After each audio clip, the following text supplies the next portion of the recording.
Okay, let's just say it. Stephen Curry broke basketball. But here's the real question. Did he break it for the better? Is this guy the revolutionary genius who changed the game forever? Or is he actually the most overrated superstar of his generation? We're gonna get into all of it. You know, when a coaching legend like Doc Rivers calls you a great, you really gotta pay attention. That's not just some random compliment.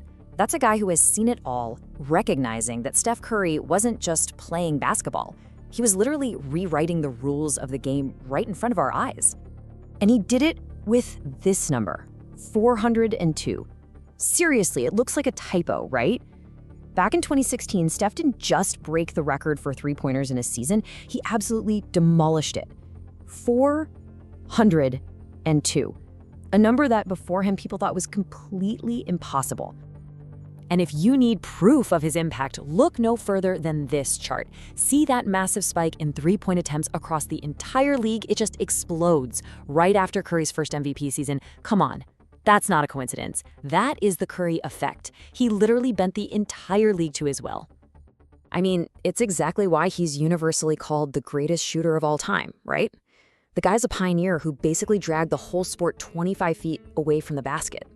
He put up numbers that, let's be honest, will probably never be touched. He created a completely new standard for what greatness looks like. But, and this is a big but, what if that greatness comes with a giant asterisk? Because, you know, for every fan who sees a revolutionary, there is a critic who sees something totally different. And you know what? Their case against him is surprisingly strong. So this is the question that just divides everybody. After all the records, after all the rings, is it possible that Stephen Curry is actually overrated? And once you open that door, the arguments just come flying out. His peak was too short. He needed a super team with KD. He didn't even win a Finals MVP until 2022. Oh, and his first ring? That was against an injured team. He's not a great defender. And maybe, just maybe, he's nothing without Draymond Green setting him up.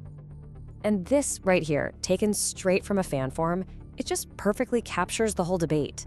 Yeah, he's an all-time great. Nobody's questioning that. But top 10? For a lot of people, that's just a step too far. And the critics always circle back to this one moment, the 2015 NBA Finals. Look at the stats. Curry led the team, putting up 26 a game. But the Finals MVP trophy, it went to Andre Iguodala. For years, that was the ultimate knock against him. How can you be the best player on your team if you're not the most valuable player in the finals? But the deepest criticism, the one that really fuels all the others, is this idea that he's a system player. A perfect talent, sure, but in a perfect situation. But what if that's getting it completely backwards? Okay, so to really get his value, you have to understand a little bit of the X's and O's. Let's take a core Warriors play. It's called split action. Simple enough. The ball goes into the post, and the shooters on the outside, they screen for each other. The whole point is to create total chaos for the defense. But what Curry does inside that chaos, that's where the genius is. He'll set a screen for someone else, which already confuses the defense. Then, instead of using a screen that's set for him, he'll just reject it and cut the opposite way. He makes his defender run through this absolute minefield of bodies, constantly reading, reacting, and relocating.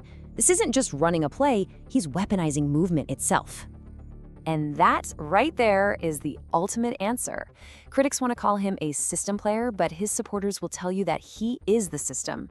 The entire Warriors offense, that beautiful game, the constant motion, the spacing, it's all built on the absolute panic that his presence on the floor creates for defense.